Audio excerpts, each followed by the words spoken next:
శశివర్ణం చతుర్భుజం ప్రసన్నవదనం ధ్యాయే సర్వవిఘ్నోపశాంతయే అఖండమండలాకారం వ్యాప్తం యేన చరాచరం తత్పదం దర్శితం యేన తస్మై శ్రీ గురవే నమః.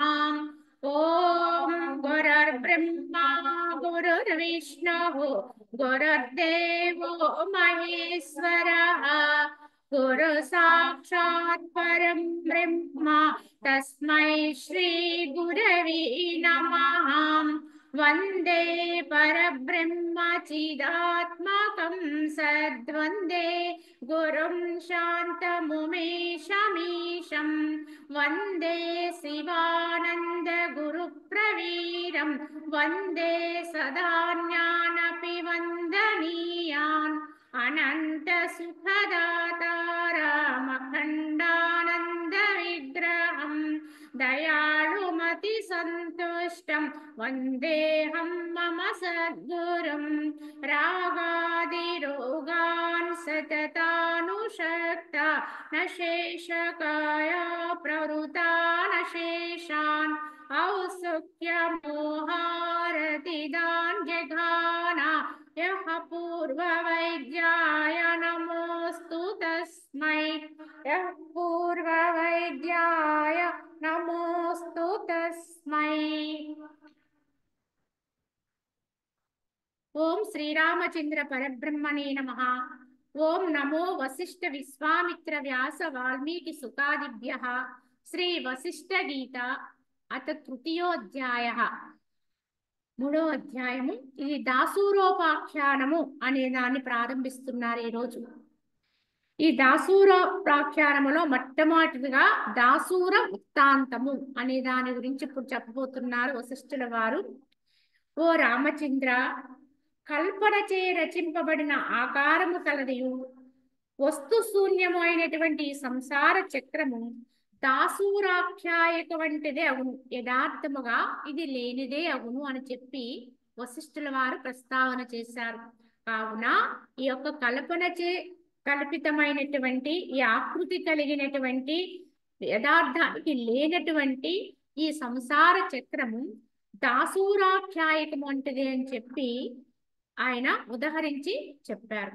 చెబితే ఇంకా ఏమంటున్నారంటే, పెక్కు వ్యవహారములందు తత్పరులను భోగైశ్వర్యములచే నశించిన బుద్ధి కలిగిన వారును సత్యముకు పరమాత్మని అభిలషించు వారు మూడులు ఆ పరమాత్మను అభిలషింపని వారులైనటువంటి వారు మూడులు ఆ పరమాత్మను కాంచజాలరు అన్నారు.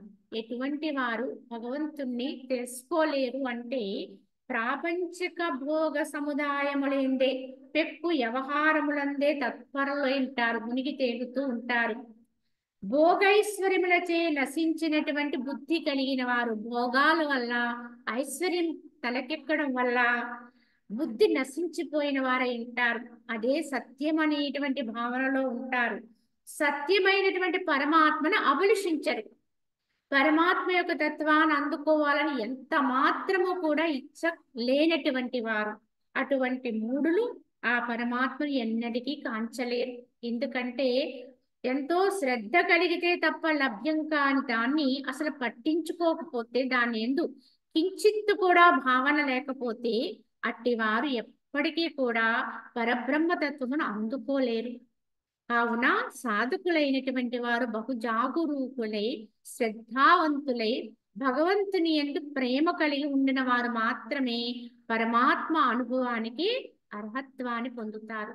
అయితే బుద్ధిని కూడా దాటిన వారు, ఇంద్రియములకు వశము కాని వారు అయిన మహనీయులు ఈ జగన్మాయను అరచేతి ఎందలి మారేడు పండు వలె ప్రత్యక్షముగా కాంచగలుగుతారు. ఎందరికో ఇది కష్టదాయకము, క్లిష్టము, ఇదొక మాయ, దీన్ని దాటడం అనేది చాలా కష్టము అని చెప్పుతున్నటువంటి మాయని అరచేతి మారేడు పండు వలె ప్రత్యక్షముగా కాంచుతారు. ఎవరు కాంచగలుగుతారు అంటే ఏమని చెప్తారంటే, ఎవరికి ఇది చాలా తేలికైపోతుంది. అంటే ఈ యొక్క ప్రత్యక్షంగా అరచేతి మారేడు పండు వలె దీన్ని చూడగలుగుతారంటే బుద్ధిని దాటినటువంటి వారు అన్నారు. ఎవరు బుద్ధిని దాటినటువంటి వారు అంటే బుద్ధి సునిశత్వాన్ని పొంది ఆ యొక్క భగవంతుని యొక్క భావన చేత పరమాత్మ యొక్క అనుభవము కొరకు నిరంతరము ఈ విషయాల నుంచి వైదొలిగి ఆత్మ లోపలికి మునుగుతుందో, అది నిశ్చితత్వం కలిగి ఉంటుందో అటువంటి బుద్ధి కలిగిన వారే దీన్ని కూడా దాటగలుగుతారు. ఎందుకంటే ఈ యొక్క మనసుకి బుద్ధి అతీతమైనది పరబ్రహ్మము. కానీ ఈ మనసు ఎంత సూక్ష్మంలోకి వెళ్ళిపోతే అంత సూక్ష్మత్వములో ఇంకా ఇంకా చివరికి మనసే లేనటువంటి స్థితిలోనే భగవద్ అనుభూతిని చెప్తారు. అందుకే బుద్ధిని కూడా బుద్ధి కొంతవరకు, మనసు రెండు చెప్పితే బుద్ధి నిశ్చయిస్తుంది, కానీ బుద్ధి చేసే నిశ్చయం కూడా కొంతవరకే. కానీ పూర్తిగా ఈ మనసుని బుద్ధిని అంటే ఈ మనసు బుద్ధి ఒక్కటే అయినప్పటికీ కూడా సునిశ్చితంగా ఎప్పుడైతే పనిచేస్తుందో అది బుద్ధిగా మారుతుంది. ఆ బుద్ధిని కూడా దాటిన వారు, ఇంద్రియాలకి వశము కానటువంటి వారు, అటువంటి మహనీయులే ఈ జగన్మాయను దర్శించగలుగుతారు. అంటే ఉన్నది ఉన్నట్టుగా తెలుసుకోగలుగుతారు. ఈ జగత్తు యొక్క భ్రాంతిని అర్థం చేసుకోగలుగుతారు. ఇది భ్రాంతి, ఇది భ్రమ, ఇది సత్యము కాదు అని ఒక అవగాహనకి రాగలుగుతారు. ఎప్పుడూ ఈ బుద్ధితత్వాన్ని కూడా దాటినప్పుడు. విచారవంతుడగు జీవుడు అహంకారమయమగు ఆ జగన్మాయను వీక్షించి దాన్ని తుచ్చముగా ఎరింగి సర్పము కుబుసమును త్యజించినట్లుగా దాన్ని విడిచిపెడతారు. ఎవరు? విచారణపరుడైనటువంటి జీవుడు. ఎవరిలోకైతే ఈ విచారణ వస్తుందో, సత్యాసత్యముల యొక్క నిర్దేశించేటువంటి శక్తిని పెంపొందించుకుంటాడో, ఈ విచక్షణ పెరుగుతుందో, విచారణా బలంతో ఉంటాడో అటువంటి జీవుడు అహంకారమయమైనటువంటి ఆ జగన్మాయను వీక్షిస్తాడు. ఈ జగత్తు యొక్క మాయని, ఇదంతా అహంకారంతో వచ్చింది, అహంకారంతోటే పుట్టింది ఇదంతా. ఏమిటి అహంకారము అంటే నేను ఈ యొక్క ఆకృతి కలిగినటువంటి దేహము, ఈ దేహమే నేననుకునేటువంటి దేహాత్మ భావన. ఈ దేహాత్మ భావనతో ఎప్పుడైతే ఉన్నామో వాడు లోపల ఉండే ఆత్మ జీవుడు అనబడతాడు. కావున ఈ దేహాత్మ భావన చేతనే అహంకారం అనేది మొదలవుతుంది. అన్ని అహంకారాలు దీని నుంచే పుడతాయి. కావున అటువంటి అహంకారమయమైనటువంటి ఈ జగత్తంతా కూడా అహంకారంలో నుంచే పుట్టింది కనుక ఆ జగత్తుని వీక్షించగలుగుతాడు ఎవడు? విచారణాపరుడు మాత్రమే. కనుక వీక్షించి ఏం తెలుసుకుంటాడు? దాన్ని లేనట్టుగా తెలుసుకుంటాడు. ఇదంతా యథార్థము కాదు, కనిపిస్తుంది కానీ సత్యం కాదు, ఏది నిత్యం కాదు, అన్నీ కూడా మార్పులకి చేర్పులకి లోనయ్యేది కనుక ఏది శాశ్వతమైనది లేదు అనేది గ్రహించి దీన్ని తుచ్చముగా విడిచిపెడతాడు, తుచ్చంగా తెలుసుకుంటాడు. ఇది చాలా తక్కువది, దీన్ని అభిలషించవలసిన అవసరం లేదు అనేది గుర్తెరింగి ఎలా విడిచిపెడతాడు అంటే సర్పం ఏ మాదిరిగా అయితే కుబుసాన్ని వదిలి వెళ్ళిపోతుందో ఆ మాదిరిగానే ఈ జగత్తు మాయని తానే విడిచి వెళ్ళిపోతాడు జీవుడు. ఎందుకంటే ఎప్పుడు కుబుసము సర్పాన్ని వదలదట, సర్పమే కుబుసాన్ని వదిలేస్తుంది. కావునే కుబుసము ఒక గొట్టంలా ఉంటే దాంట్లోంచి సర్పము ముందుకెళ్ళిపోతుంది, కుబుసము అక్కడ ఉండిపోతుంది. అదే విధముగా ఈ జగత్తు మాయ అనేటువంటి దాంట్లోంచి జీవుడు తన్ను తాను ఉద్ధరించుకుని తానుగానే దీని నుంచి విడివడి వెళ్ళిపోతాడు. జగత్తు అలానే ఉంటుంది, జగత్తు మాయ అలానే ఉంటుంది, కుబుసం మాదిరిగా ఇది అలానే పడి ఉంటుంది. కనుక తన్ని తాను దీని నుంచి విడుదల చేసుకోవాలి. ఎవరమైనా మళ్ళీ అది వదలదు, మనమే దాన్ని వదలాలి. ఏ బంధాన్నైనా, ఏ విషయాన్నైనా, ఏ విధానాన్నైనా మనసుతో త్యాగం చేయవలసింది ఎవరికి వారమే తప్ప మనల్ని విడిచి అవి ఎప్పటికీ పోవు.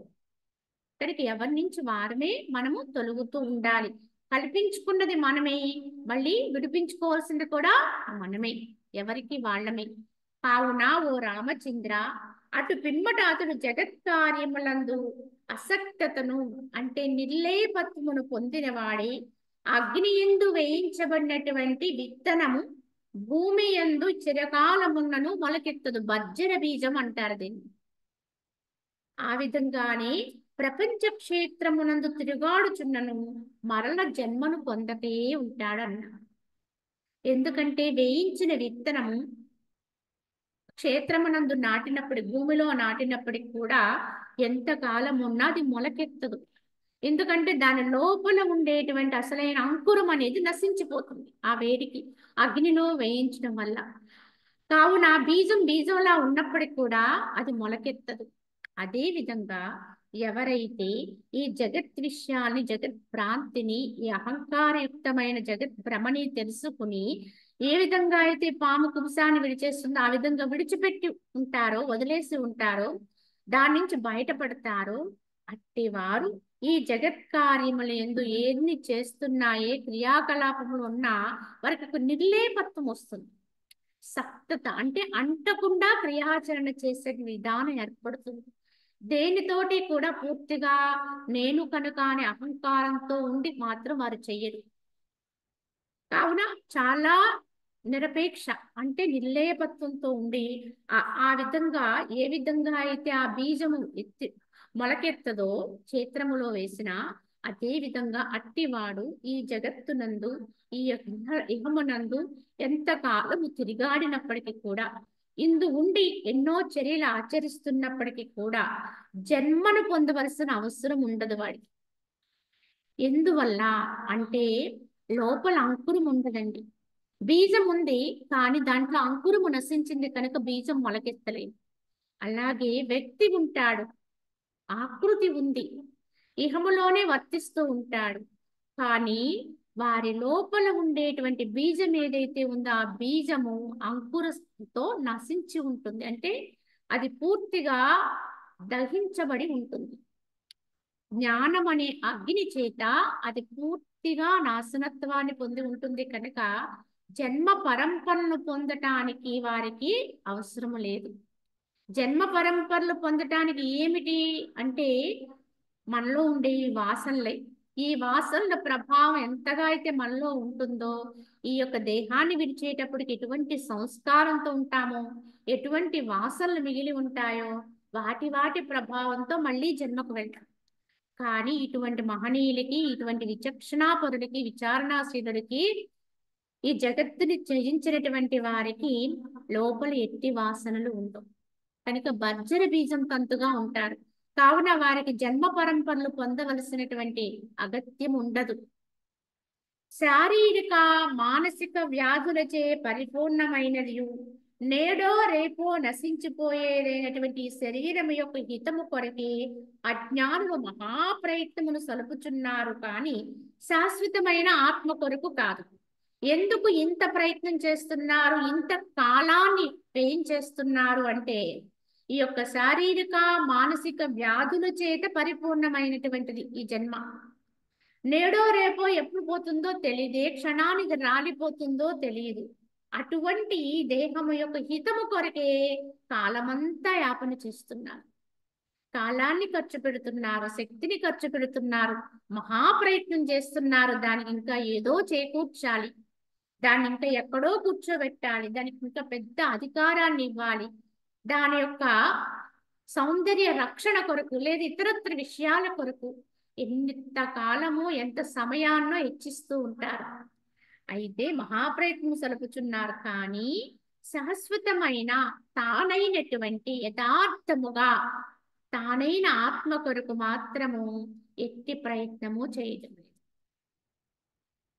వీటిని నిస్వార్థపరులు అనాలి. ఎందుకంటే తానైన తన ఆత్మ కొరకు మాత్రము ఏ ప్రయత్నము చేసుకోరండి. పరాయిదైనటువంటి, ఉంటుందో లేదో ఊడిపోతుందో తెలియనటువంటి ఈ దేహము కొరకు మాత్రము ఎంతో ప్రయత్నం చేస్తూ ఉంటారు. తను తాను ఉద్ధరించుకోవడానికి ఎంత మాత్రము శ్రద్ధ చూపించరు. పరాయిదైనటువంటి దేహాన్ని ఉద్ధరించడానికి ప్రయత్నపరులై ఉంటారు. మరి వీరిని ఏమనాలండి అంటే నిస్వార్థపరుల అంటే ఇక్కడ నిస్వార్థం అంటే మాట వరుసకు చెప్పుకోవాలి తప్ప యథార్థానికి ఇక్కడ నిస్వార్థత అనేది ఉండదండి, స్వార్థమే ఉంటుంది. దేహ భావనతో ఉంటారు, దేహ స్వార్థనతో ఉంటారు. కావున ఇది గ్రహించుకుని మనము జీవితాన్ని ఎలా గడుపుతున్నాము అనేది ప్రశ్నించుకోవాలి. ఈ సమయం అందరికీ ఒక్కటే, అందరికీ ఉన్నది అదే సమయం. అలానే ఇంచుమించుగా అందరికీ ఉన్న ఆయుష్.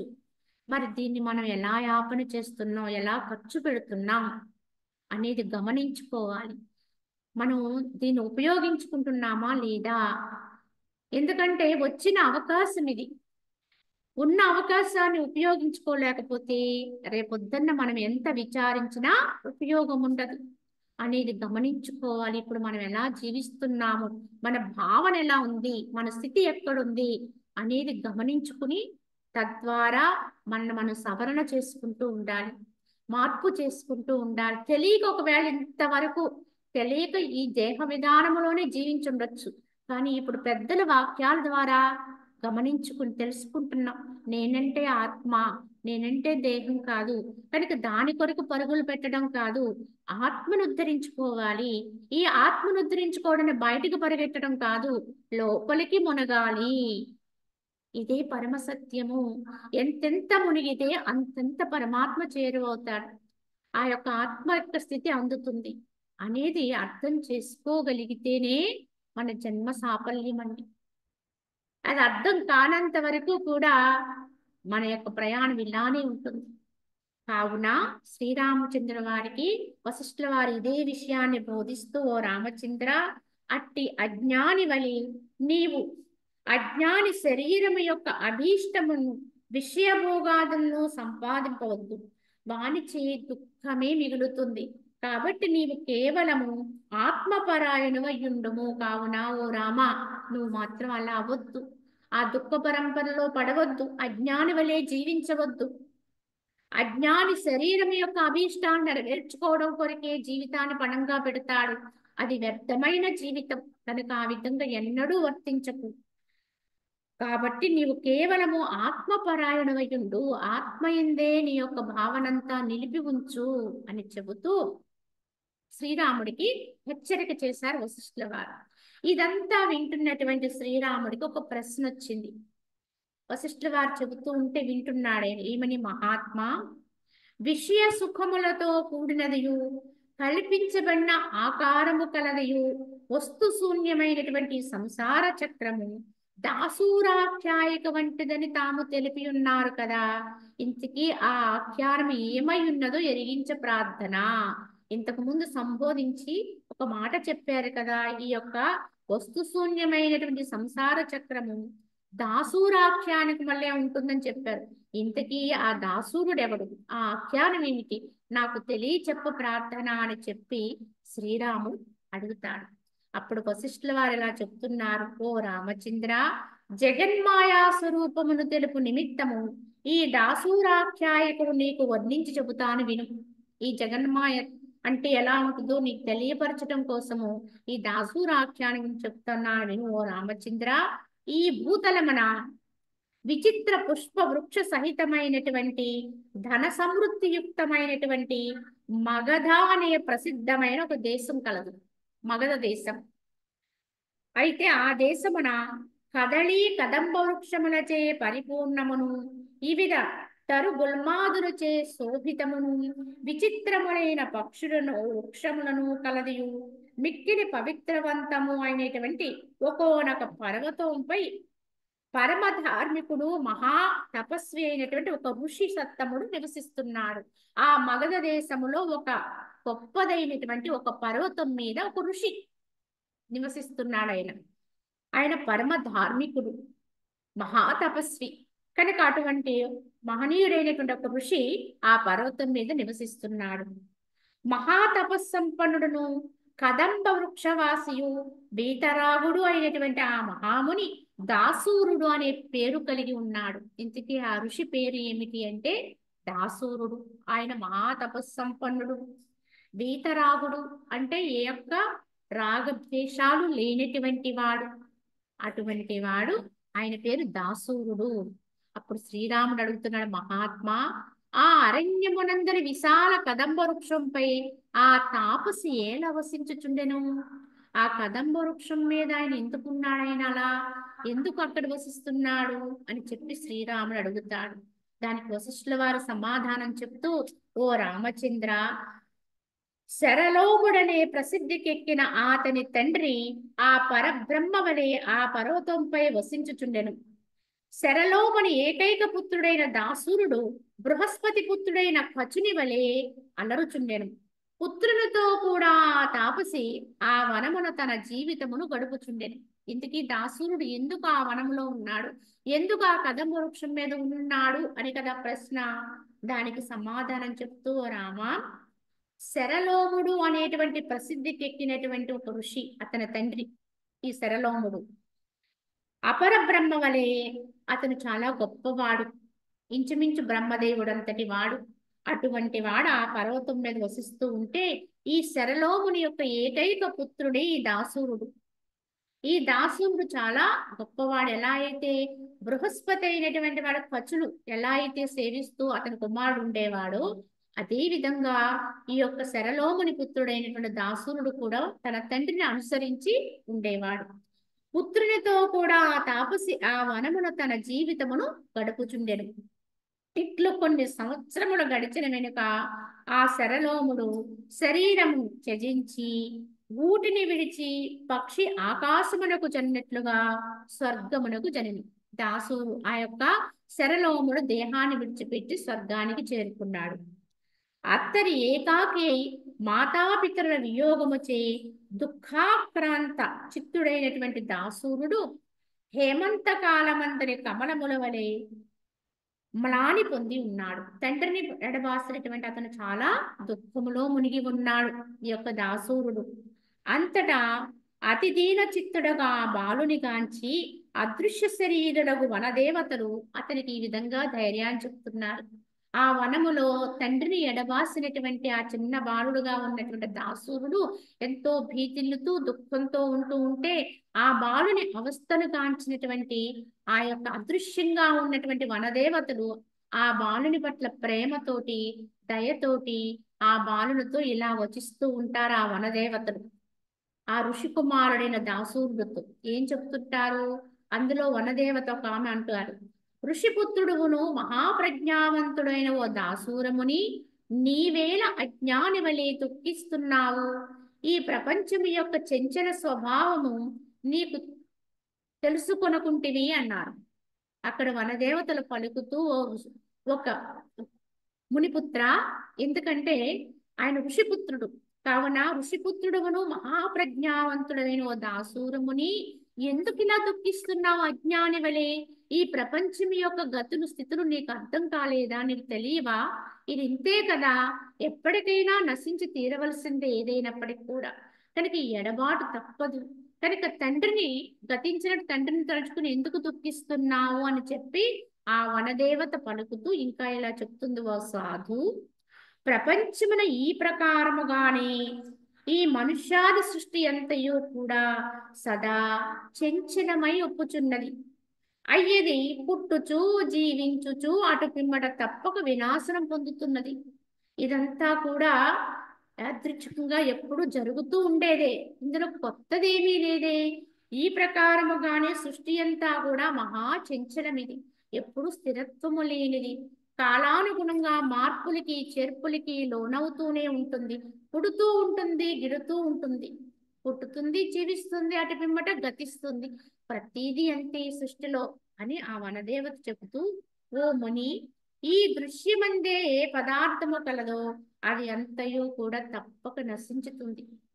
ఈ దృశ్యము అంటే కంటితో చూడబడేది, కంటితో చూడబడేది ఏదైనా దృశ్యమే, కంటికి కనిపించేది. కావున ఈ దృశ్యములో ఏ పదార్థమైనా ఎంత గొప్పదైనా ఏదైనప్పటికీ కూడా తప్పకుండా దానికి నాశనత్వం ఉంది. ఇప్పుడు కనిపిస్తుంది చూడబడుతుంది అంటే కొంతకాలానికి అది కనిపించదు అని దాని అంతరార్థం. ఇప్పుడు చూడబడుతుంది అంటే చూడడానికి అది ఉండదండి, చూచేవాడు ఉండడు, చూడబడేది ఉండదు. ఇది గమనించుకోవాలి, ఇందు సందేహమే లేదు. బ్రహ్మదేవుడు మొదలుకుని కాలక్రమమున ఈ దృశ్య అంతర్భూతుల అయినటువంటి అందరూ కూడా నాశనత్వాన్ని పొందుతున్నారు. ఇందులో ఎవ్వరు మినహాయింపు లేదు. చివరికి ఆ బ్రహ్మదేవుడు కూడా లేదు. బ్రహ్మదేవుడు మొదలుకుని అన్ని ప్రాణుల్లో కూడా తప్పకుండా కాలక్రమములో, ఈ యొక్క కాల ప్రవాహములో తప్పకుండా గతించే తీరుతున్నాయి. ఇందులో దేనికి మినహాయింపు లేదు. కావున నీవు నీ తండ్రి మరణమునకై వ్యర్థముగా శోకింపవలదు. ఎందుకు దుఃఖిస్తున్నావు? ఇది నీ ఒక్కళ్ళకే కాదు, అందరికీ జరిగేదే, ఎప్పుడూ జరిగేదే, ఇలా ఎందరికో జరిగింది. కావున ఎందుకు నువ్వు ప్రత్యేకంగా ఇప్పుడు దుఃఖించవలసిన అవసరం లేదు. కావున ఉదయించినదంతయు సూర్యుని వలె తప్పక అస్తమించే తీరు. ఉదయించింది అంటే అస్తమై ఉంది అని అర్థం. పుట్టింది అంటే తప్పకుండా అది గతిస్తుంది, నశిస్తుంది అనే దాని అంతరార్థం దాంట్లో దాగి ఉంది. పుట్టిన తేదీ అనేది ఒకటి ఉంది అంటే, జయంతి అనేది ఒకటి ఉందంటే వర్ధంతి కూడా ఉంటుందండి తప్పకుండా. ఇది గమనించాలి. కేవలం జయంతి ఒక్కటే గుర్తించడం కాదు, ఏదో ఒక రోజున తప్పకుండా వర్ధంతి వస్తుంది, అది గమనించుకోవాలి. అలాగే కనిపించేదంతా కూడా సూర్యుడు ఉదయించాడు అంటే అర్థం ఏంటి? తప్పకుండా అస్తమిస్తాడు. ఉదయించిన సూర్యుడు ఉదయించినట్లే ఉండిపోడు. ఏ రోజుకి ఆ రోజు ఉదయిస్తాడు, ఏ రోజుకి ఆ రోజే అస్తమిస్తాడు. అలాగే జీవుడి యొక్క గతి కూడా దేహంతో ఇక్కడ ప్రకటమవుతుంది, మళ్ళీ అంతర్ధానం అవుతుంది, పుడుతుంది, నశిస్తుంది. కావున నేత్రుడైన ఓ దాసూర బ్రాహ్మణుడా, అశరీరవాణి నాలకించి మేఘ శబ్దమును విన్న మయూరము వలె ధైర్యమును పొందెను. ఈ వాక్యాలన్నీ విన్నటువంటి ఆ ఋషిపుత్రుడు, ఆ దాసురుడు అశరీరవాణి, ఇంతకీ వీరెవ్వరూ కూడా ఆయన కనిపించి చెప్పలేదు, ఈ మాటలు అదృశ్యంగా చెప్పారు వనదేవతలు. కనుక వారి మాటలన్నీ విని ఎలా అయితే మేఘ శబ్దము విన్నటువంటి నెమలి వలె ధైర్యాన్ని పొందాడు. ఆ యొక్క వనదేవతల మాటలు ఆలకించి ఎంతో ధైర్యాన్ని పొందాడు ఆ దాసూరముని. పిమ్మట అతడు లేచి పితృ మరణానంతరం అవశ్యం ఆచరింపవలసినటువంటి క్రియలను వనర్చిన వాడే ఉత్తమ సిద్ధి కొరకే తపం వనరించి నిశ్చయించుకున్నాడు. అప్పుడు లేచి ఆయన ధైర్యంతో తండ్రికి అంత్యక్రియలు చేసి చేయవలసిన విధి కార్యక్రమాలని నిర్వర్తించి అప్పుడు ఉత్తమ సిద్ధి కొరకే తపస్సు చేయటం ప్రారంభించాడు. తపస్సు చెయ్యాలని నిశ్చయించుకున్నాడు. తదుపరి అతడు స్వసంకల్పముచే వృక్షాగ్రభాగమే శుద్ధమైనదనియు అదే తపస్సు చేసుకోవడానికి యోగ్యముగా ఉండుననియు ఎంచెను. వృక్షము యొక్క పై భాగం అగ్రభాగములో కూర్చుంటే ఎవ్వరి వల్ల కూడా ఆటంకము రాదు, ఇదే క్షేమదాయకమైన ప్రదేశం తపస్సు చేసుకోవడానికి అని చెప్పి నిర్ణయించుకున్నాడు. అదే యోగ్యము కలిగినటువంటి ప్రదేశంగా నిశ్చయించుకున్నాడు. ఆ విధంగా వృక్ష శాఖల పైనను పత్రముల పైనను పక్షి వలె స్థితి పొందుటకే తపస్సు చేయ ప్రారంభించాడు. కాని ఆ తపస్సు చే తన సంకల్పము శీఘ్రముగా ఈడేరకుండుట కాంచి అగ్నిని ప్రజ్వలింపచేసి గోడవలే ఉన్న తన భుజము నుండి మాంసమును కోసి హోమము చేయి ప్రారంభించాడు. కానీ ఆయన ఆ తపస్సు చేస్తున్నాడే కానీ తన సంకల్పం అనేది నెరవేరలేదు. అది చూసి, అది గమనించి ఆయన ఎంతో వేదన పొంది, ఇంత తపస్సు చేస్తున్నా నా మనసుకి శాంతి లేదే అని చెప్పి ఆ అగ్నిని ప్రజ్వలింప చేసి తన శరీరాన్ని ఆహుతి చేస్తూ కొద్ది కొద్దిగా మాంసాన్ని కోసి ఆ యొక్క అగ్నిలో హోమం చేస్తున్నాడు ఈ దాసుడు. దేవతల కంఠ ప్రదేశమైన నా శరీరం అనే ముఖము అగ్నిముఖ వై దేవాహ అంటే ఈ యొక్క ముఖం ద్వారా ఈ బ్రాహ్మణ్ణి మాంసము భస్మమగుగాక భస్మం అవకుండుగాక నిశ్చయించి అగ్ని భగవానుడు తన అధిష్టాన దేవుడకు సూర్యుని వంటి ఆకారమును ధరించి బృహస్పతి ఎదుట సాక్షాత్తు సూర్య భగవాను వలె దాసూర బ్రాహ్మణుని ఎదురు ప్రత్యక్షమై ఇట్లు ధైర్యవచనములు పలికిరి. ఎందుకంటే ఆ అగ్నిదేవుడికి ఆ ఋషిపుత్రుడు తన యొక్క దేహాన్ని ఆహుతిగా చేస్తూ ఖండాలుగా దాన్ని కోసి ఆ యొక్క అగ్నిదేవుడు సమర్పణ చేస్తూ ఉంటే ఆ ముఖ భాగానికి వచ్చేటప్పటికి ఆ శిరస్సు నా ఎందు పడి అది ఆహుతి అగకుండు కాక అని ఎంచి అగ్నిదేవుడు అలా జరగకూడదు, ఇతను తపస్సంపన్నుడు మునిపుత్రుడు కావున అలా జరగటానికి వీలు లేదని చెప్పి అగ్నిదేవుడు సూర్యుని వలె అతని ముందు ప్రత్యక్షమయ్యాడు. ఆ అగ్ని స్వయంగా అతని ముందు ప్రత్యక్షమై దాసూర బ్రాహ్మణుడికి ప్రత్యక్షమై ఇట్లు అతనితో చెప్తున్నాడు ధైర్యవచనాలు పలుకుతూ, సాధువైన ఓ బ్రాహ్మణ కుమార, ఆకాశ కోసమును నెలకొల్పబడిన మణిని వలె నీవు అభిమత వరంబును కైకొనుము. నీకు ఇంతకీ ఎందుకు ఏం కావాలి? ఎందుకు ఈ తపస్సు చేస్తున్నా? ఎందుకు ఇలా నీ మాంసఖండాలు నాకు ఆహుతి చేస్తున్నా?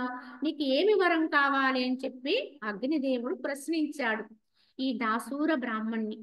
ప్రశ్నిస్తే ఈ ప్రకారము పలికిన అగ్నిదేవుని అర్ఘ్య పుష్ప స్తోత్రాదుల చేత పూజించి ఆ బ్రాహ్మణ బాలకుడు ఈ విధంగా పలుకుతున్నాడు. ముందు అగ్నిదేవుడికి అర్ఘ్యం అది ఇచ్చి పూజించి ఆ విధంగా ఆయనకి చక్కగా ఆతిథ్యం అన్ని రకాలుగాను కూడా పూజా కార్యక్రమం చేసి ఆ విధంగా బ్రాహ్మణ బాలుడు అతనితో ఇలా చెప్తున్నాడు, ఓ మహాత్మా, ప్రాణులచే పరిపూర్ణమైనటువంటి ఈ పృథ్వీతలము పరిశుద్ధముగా కానందున నేను వృక్షముపై స్థితిని పొందినట్లు గ్రహింపు.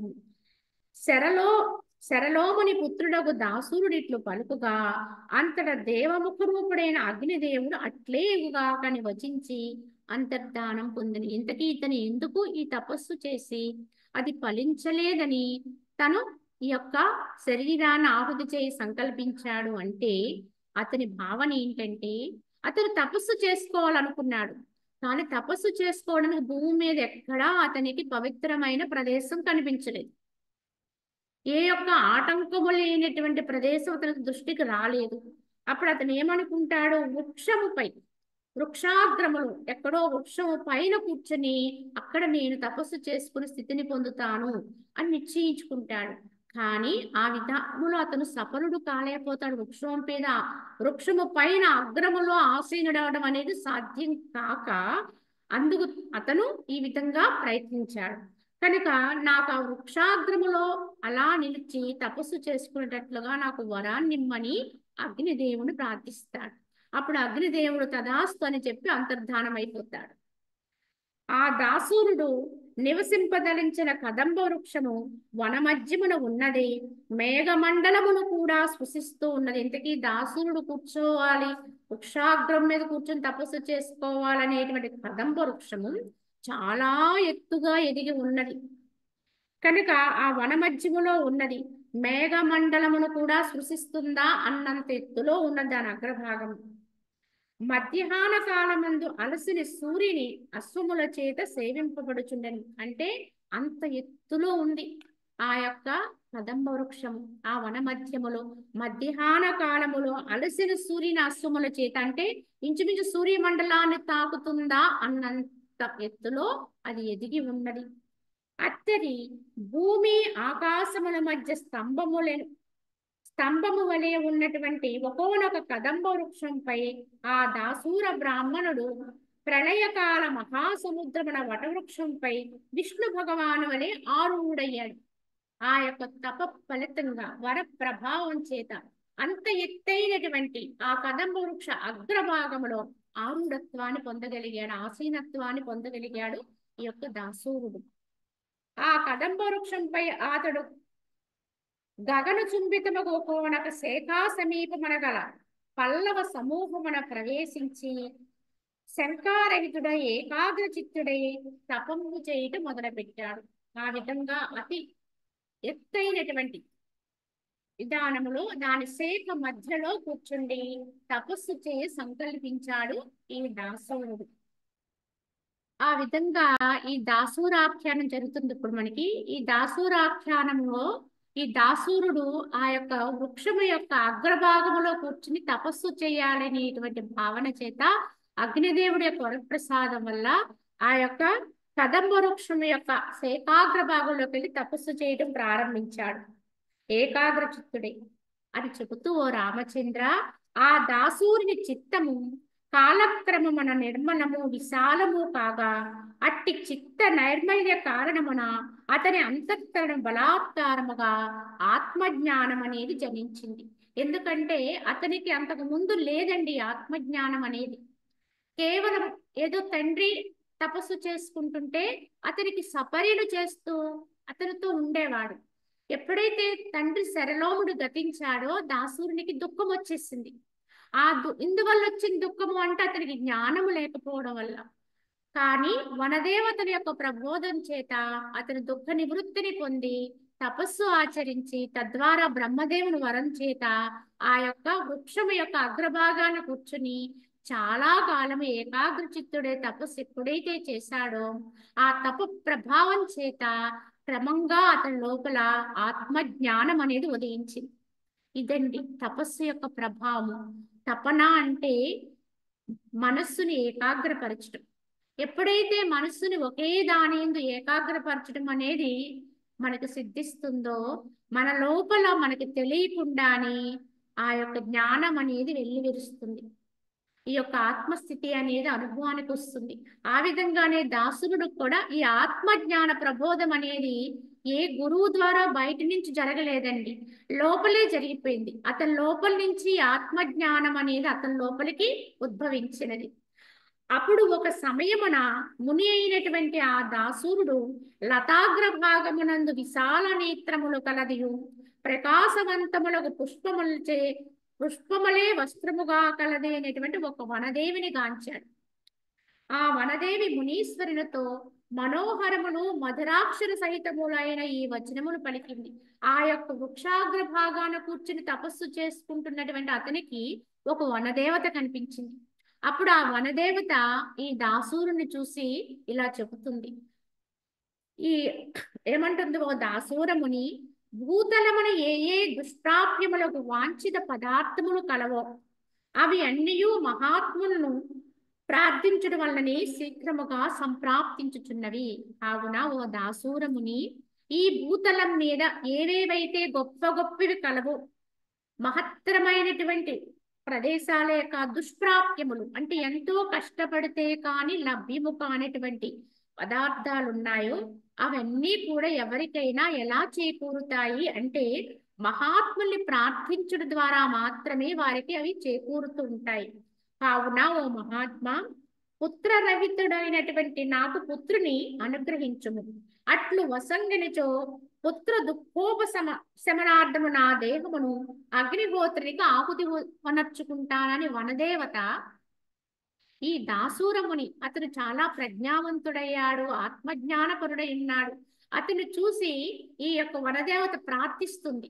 ఎందుకంటే మహానుభావులు ఏదైనా ఇవ్వగలుగుతారు కనుక నువ్వు ఇప్పుడు మునివి కనుక ఇక్కడ తపస్సు చేసావు, ఎంతో గొప్పవాడివి, కానీ నాకు ఇప్పుడు సంతాన భాగ్యం కావాలి కనుక అది నాకు ప్రసాదించండి.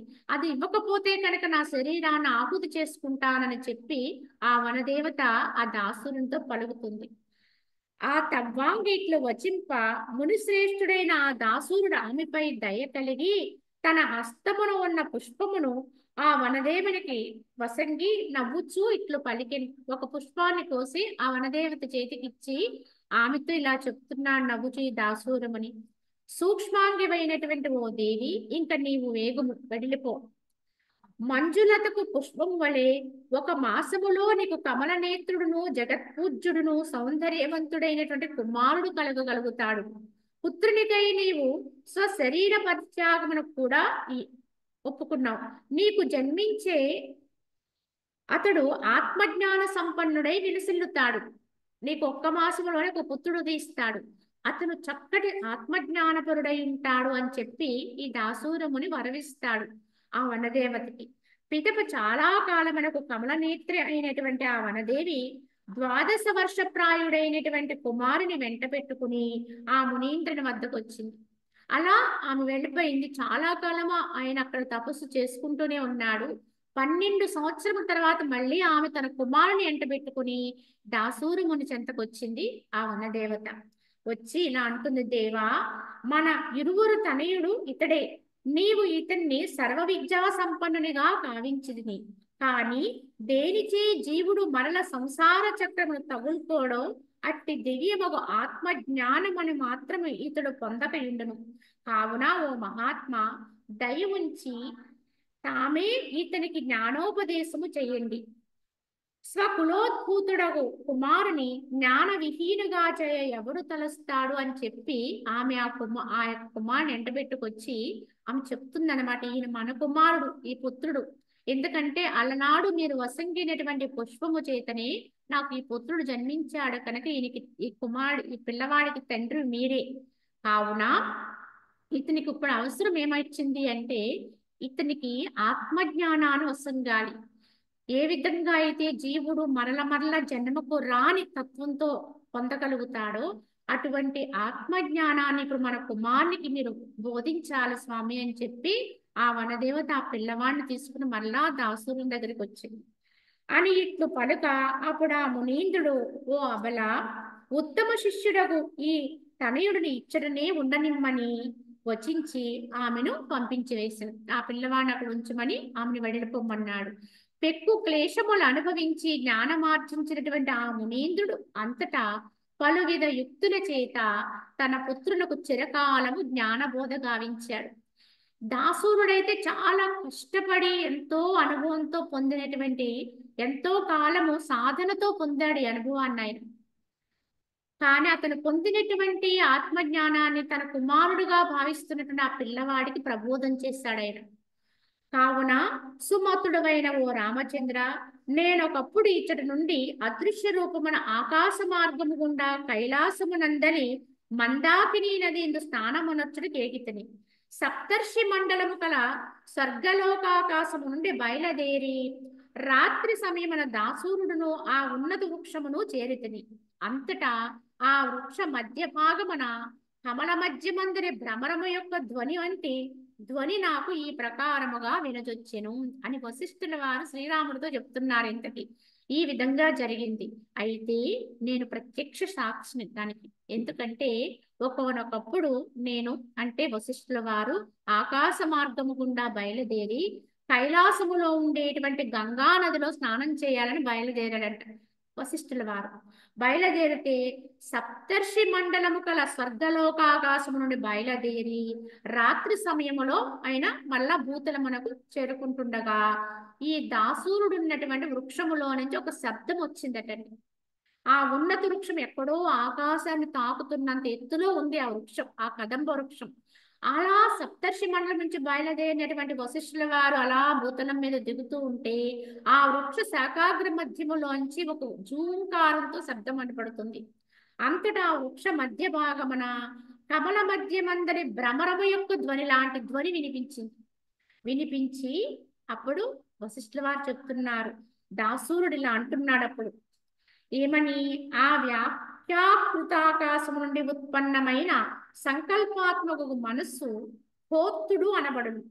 ఈతడు స్వసంకల్పజనితమైన వాసనలచే జనించి వాసనారాహిత్యముచే స్వయముగా వినాశనము నొందును. ఆ విధంగా ఆ మాటలు వింటున్నాడు వశిష్ఠుల వారు. ఏం చెప్తున్నాడు, అవ్యాకృతాకాశము నుండి ఉత్పన్నమైన సంకల్పాత్మకము మనస్సు హోత్తుడు అనబడతాడు. ఇంతకీ ఈ పిల్లవాడు అతనికి పుత్రుడు ఎలా అయ్యాడండి అంటే ఏ విధంగా అయ్యాడు అంటే ఇక్కడ ఏమి చర్య లేదండి. ఒక పుష్పాన్ని మాత్రము ఆమె కొసంగాడు. కానీ దాని ప్రభావం చేత ఆమె సంతానాన్ని పొందింది. అయితే ఇదేంటంటే అవ్యాకృతాకాశం నుండి ఉత్పన్నమైన సంకల్పాత్మకమైన మనస్సు, కేవల సంకల్ప బలము చేత పుట్టాడు. ఏ విధమైనటువంటి చర్య లేనటువంటి విధానములో కనుక అతను కోత్తుడు అనబడతాడు. ఇతడు స్వసంకల్పజనితమైన వాసనలచే జనించి వాసనారాహిత్యముచే స్వయముగా వినాశనమును పొందును. ఈ విశాల జగమంతయు సంకల్పమయమగు ఈ మనస్సు యొక్క స్వరూపమే అగును. మనసు ఉత్పన్నమైన జగత్తు కూడా ఉత్పన్నమవుతున్నది. మనసు నశిస్తే జగత్తు కూడా నశిస్తుంది. కావున ఆ విధంగా జనించిన ఇతను ఈ యొక్క జ్ఞాన ప్రబోధం లేక తను అజ్ఞానంతో ఉన్నాడు కనుక ఇప్పుడు అసలైనటువంటి స్థితి ఏంటంటే సంకల్పములోంచి వచ్చాడు అతను. కావున సంకల్పములోంచి వచ్చిన వాడు సంకల్పాల ప్రభావంతో ఉంటే వినాశనత్వాన్ని పొందుతాడు. కావున ఈ విశాల జగమంతయు కూడా సంకల్పమయమైనటువంటి ఈ మనసు యొక్క స్వరూపమే యథార్థానికి. ఈ కనిపించేటువంటి దృశ్య జగత్తు యావత్తు కూడా ఎలా ఉద్భవించింది అంటే ఏదో ఒక సంకల్పము చేత ఇదంతా ఉద్భవించిందండి. నీ సంకల్పం ఎలా ఉంటే జగత్తు అలా కనపడుతుంది. నీ భావన ఎలా ఉంటే నీకు ఈ ప్రపంచం అలా కనపడుతుంది. కనుక ఏ భావన లేదనుకోండి, ఏ భావన లేని వాడికి జగత్తు ఉండదని, జగత్తు మిథ్య. కనుక ఇది భావాలు అంటే సంకల్పాల ప్రభావము చేత ఏర్పడినటువంటిది. మనసు ఉత్పన్నమైన జగత్తు కూడా ఉత్పన్నమవుతుంది. మనసు అణిగిపోతుంది అనుకోండి, నశిస్తుంది అనుకోండి, జగత్తు కూడా లేనిదైపోతుంది. అందుకే జ్ఞానికి జగత్తు మిథ్య, బ్రహ్మ సత్యము అన్నారు. ఎందుకంటే ఈ జగత్తునున్నటువంటి సంకల్పాలన్నీ కూడా జ్ఞాని దగ్ధం చేసేసుకుంటాడు. కనుక అతని దృష్టిలో జగత్తు లేదు. మరి ఏముంటుంది? బ్రహ్మమునందే ఉంటుంది అతని భావన. కనుక అక్కడ బ్రహ్మము సత్యం.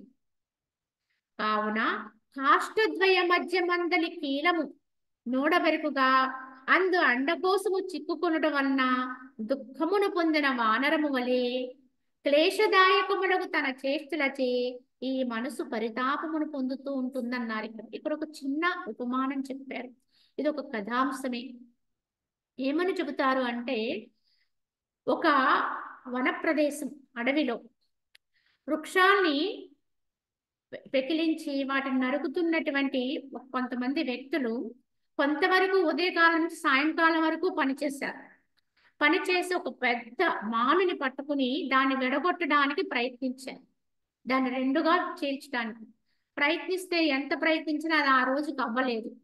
అవ్వకపోతే ఆ రోజు వరకు చేసిన పని పాడవకుండా ఉండడం కోసము ఆ రెండు భాగాలకి మధ్యలో ఒక శీల నుంచి అదంతవరకు కొంతవరకు దిగింది, దాన్ని అలానే ఉంచి వారు వెళ్ళిపోతారు. మిగతాది మర్నాడు వచ్చి దాని పని ముగిద్దాము అని వెళ్ళిపోతే అసలే చంచలమైనటువంటి వానరము ఆ వన ప్రాంతములో అన్నిట్లో తిరుగుతూ తిరుగుతూ వచ్చి ఆ మాను మీద కూర్చుంది. ఆ మాను మీద కూర్చుని అటొక కాలు ఇటొక కాలు వేసి కూర్చుంది. కూర్చున్నది కూర్చున్నట్టుగా ఉండొచ్చు కదా. దాని మధ్యలో ఉండేటువంటి ఆ శీల అది దానికి ఏమి తినేది కాదు, అవసరము లేదు. అయినా దాని యొక్క చేష్ట అండి, కోతి చేష్ట అంటారు. అందుకే కనుక ఏదో రకంగా దాన్ని పెకిలించాలి, అదేమిటో తెలియాలి. కనుక పెకిలించాలి పెకిలించాలని తెల్లవార్లు ప్రయత్నించి ప్రయత్నించి గట్టి ప్రయత్నం చేసి మొత్తానికి ఎట్లానైతే ఆ శీలని పెకిలిస్తుంది. కానీ ఆ పెకిలించినటువంటి సందర్భంలో దాని వృషణాలు ఆ రెండు మానుల మధ్య చీల్చినటువంటి ఆ చీలికలో ఇరుక్కుపోతాయి. చివరికి అది వినాశనాన్ని పొందింది. అంటే తనకు అక్కరలేని చర్యకి వెళ్ళి పనికి మాలిని పని పెట్టుకుని దాని చెప్పుల లక్షణం వల్ల అది వినాశనత్వాన్ని పొందిందని. అదే విధంగా ఈ మనస్సు కూడా ఈ విధంగానే వర్తిస్తుందండి. అవసరము లేని వాటిలో తలదూరుస్తూ అనేక క్లేశదాయకములైనటువంటి చంచలత్వంతో కూడినటువంటి చేష్టల ద్వారా ఈ మనసు కూడా పనికిరాని విషయాల్లో చొచ్చుకుని పోయి చివరికి ఎంతో పరితాపాన్ని పొందుతుంది. ఒక్కొక్కసారి మనం వెనక్కి తీసుకోలేమండి మనం చేసినటువంటి తప్పు. ఎంత పశ్చాత్తాపడినా అలా మనము ఈ జగత్తులో ఇరుక్కుని పోతున్నాం. ఎందుకు అంటే అక్కడ కోతిని పోల్చారు. మనసు కూడా వానరమేనండి, కోతి చపల బుద్ధి, దానికి అవసరము లేదు ఆ చర్య. కానీ అది ఆ చర్య చేసే వరకు వదిలిపెట్టలేదు. ఈ మనస్సు కూడా తను తలుచుకున్నది ఏదైనా సరే అయ్యే వరకు విడిచిపెట్టదండి. కోరిన కోరిక అది ఏదైనా కోరింది అంటే అది కోరిని తీరే వరకు కూడా అది వదలదండి. అందులో వచ్చే నష్టమైనా ఇంకొకటైనా దేన్నైనా సరే అది భరిస్తుంది. ఎంత భరించినా దాని యొక్క భావనంతా కూడా ఫలం మీదే ఉంటుంది. ఇది మనసు యొక్క లక్షణం అని నిగ్రహించుకోకపోతే మనసు మనిషిని ఇలా అనేక రకాలైన ఇక్కట్లు పాలు చేసేస్తుంది, రకరకాలుగా. కనుక ఆ మనోవిధానం ఇలానే ఉంటుంది అని ఆ దాసురుడు పలుకుతూ ఆ పుత్రుడితో ఇంకా ఇలా చెప్తున్నాడు. ఇదంతా వశిష్ఠుల వారు వింటున్నారు. ఏమని? పుత్రక, అకస్మాత్తుగా జారిపడినటువంటి ఒక తేనె బొట్టును నాకి గాడిద మరల దాని కొరకే తలపైకెత్తి ఆశతో చూచినట్లుగా మనసు కూడా స్వసంకల్పిత విషయముల యొక్క ఆనంద లేసమును అనుభవించి మరల దాని కొరకే తలెత్తి ఆశతో చూస్తూనే ఉంటుంది. ఇదొక ఇందాక మనకి మనసుని ఒక వానరంతో పోల్చారు. ఇప్పుడు దీన్ని ఒక గాడిదతో పోలుస్తున్నారు. ఈ మనసు ఎట్టిది అంటే అకస్మాత్తుగా జారిపడినటువంటి ఒక తేనె బొట్టు అనుకోకుండా ఒకవేళ ఆ వృక్షం పై నుంచి ఏదైనా ఒక బొట్టు కిందకి రాలితే అది నోట్లో దాని యొక్క రుచిని అనుభవించి ఇంకా మరలా పడకపోతుందా, మరలా దాని రుచి చూడకపోతామా అన్నట్టుగా గాడిద నోరు తెరుచుకుని అలానే చూస్తుందట. దాని ఆశ అంతటిది. అలాగే మనిషి కూడా ఈ జగత్తులో ఏదైనా అనుకోకుండా ఎప్పుడైనా ఇంత సుఖం రావచ్చు, ఇంత భోగం రావచ్చు. కానీ ఆ వచ్చిన సుఖాన్ని భోగాన్ని మర్చిపోదు, విడిచిపెట్టదు.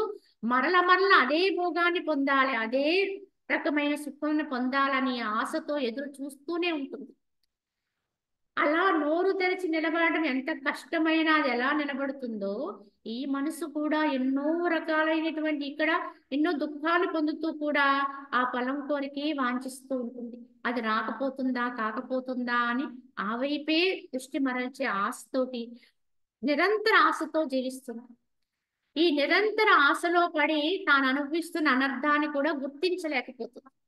ఎందుకు వచ్చింది, అది పడితే చూద్దాంలే అని దాని నుంచి వెనక్కి తిరిగితే దానికి ఇక్కట్లుండవు. కానీ అది అలా చేయదండి. ఈ మనసు యొక్క గతి ఇలా ఉంటుందండి. ఎవరి మనసు అయినా ఎంతవరకు నిగ్రహించుకోలేకపోతామో అంతవరకు ఈ మనసు ఈ దృశ్యం వైపు చూస్తూనే ఉంటుంది.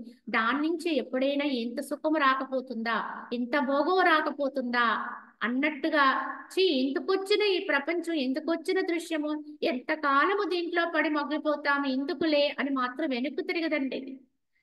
ఒకవేళ అందులోని ఎన్నో కష్టాలు వస్తాయి, దుఃఖాలు వస్తాయి, బాధలు వస్తాయి.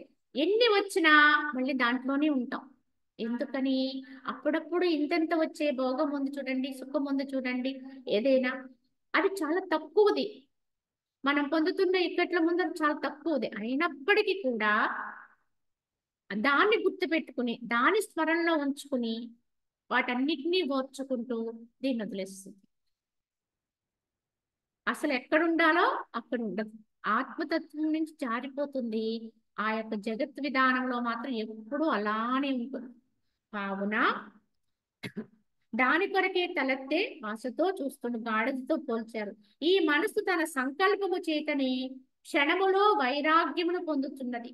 మరల స్వయముగా క్షణములో ఆసక్తిని పొందుతున్నది. మరల బాలుని వలె క్షణములో వికారమును పొందుతున్నది. ఎంతకాలం పడుతుందండి మోక్షానికి బంధానికి వ్యత్యాసం అంటే చాలా స్వల్పమండి ఇది. సరైన అవగాహనతో ఉన్నటువంటి మనసు క్షణకాలములోనే మోక్షంలోకి వెళ్ళిపోతుంది.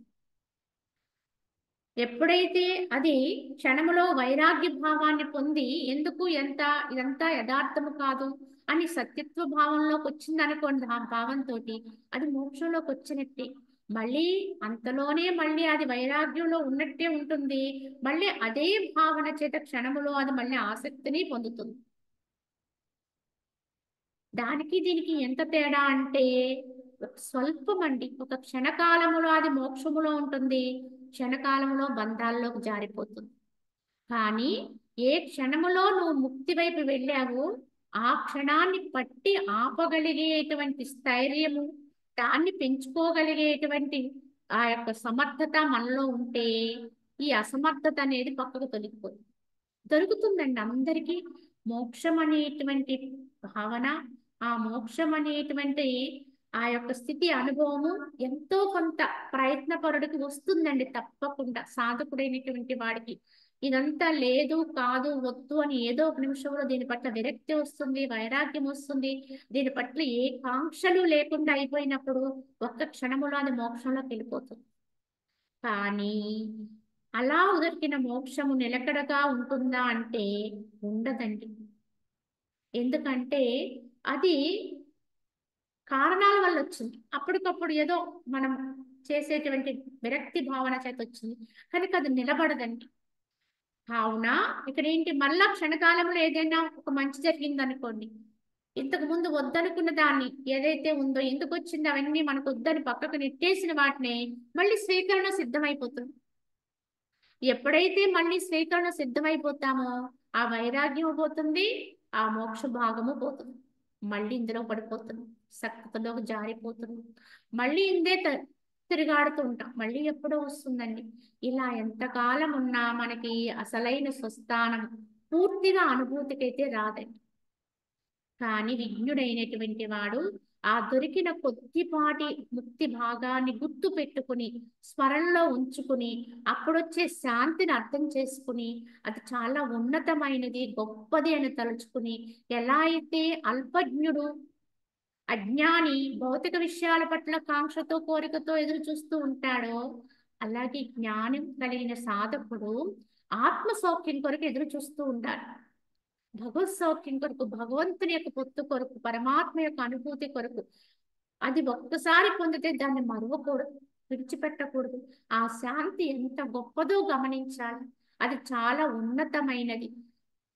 ఈ అన్ని శాంతుల కంటే ఏ యొక్క సంకల్పము లేనటువంటి సంకల్ప రాహిత్యం పొందినప్పుడు వచ్చేటువంటి శాంతి అత్యద్భుతం.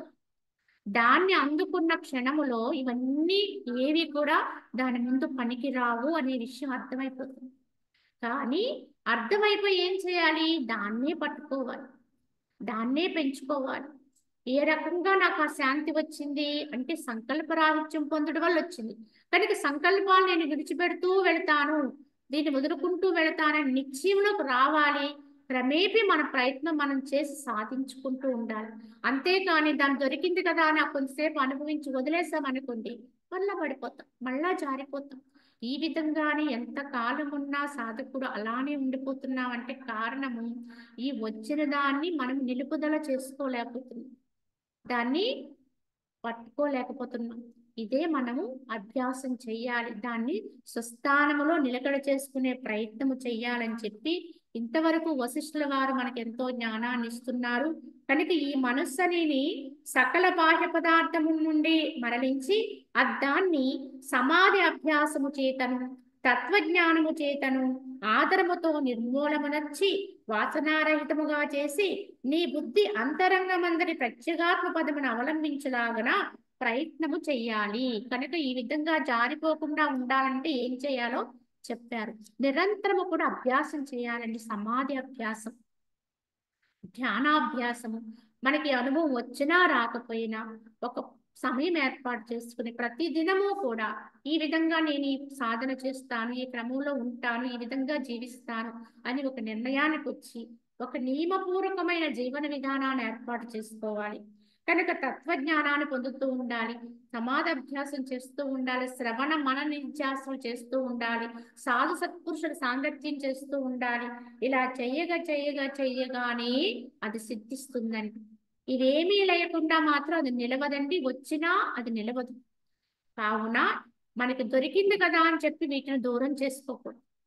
ఏదో ఇంత లభ్యమైంది కదా అని చెప్పేసి సాధన పక్కన పెట్టేస్తాం అనుకోండి, అది మనకి దూరంగా వెళ్ళిపోతుంది.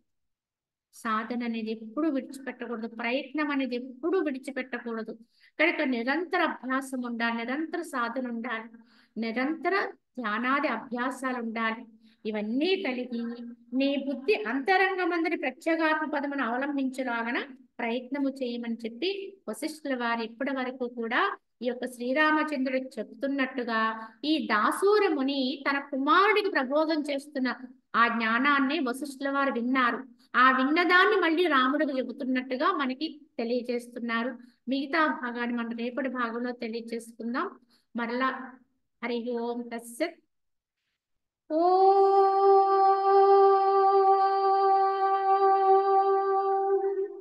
असतो मा सद्गमय तमसो मा ज्योतिर्गमय मृत्योर्मा अमृतंगमय। ओम शांति शांति शांति।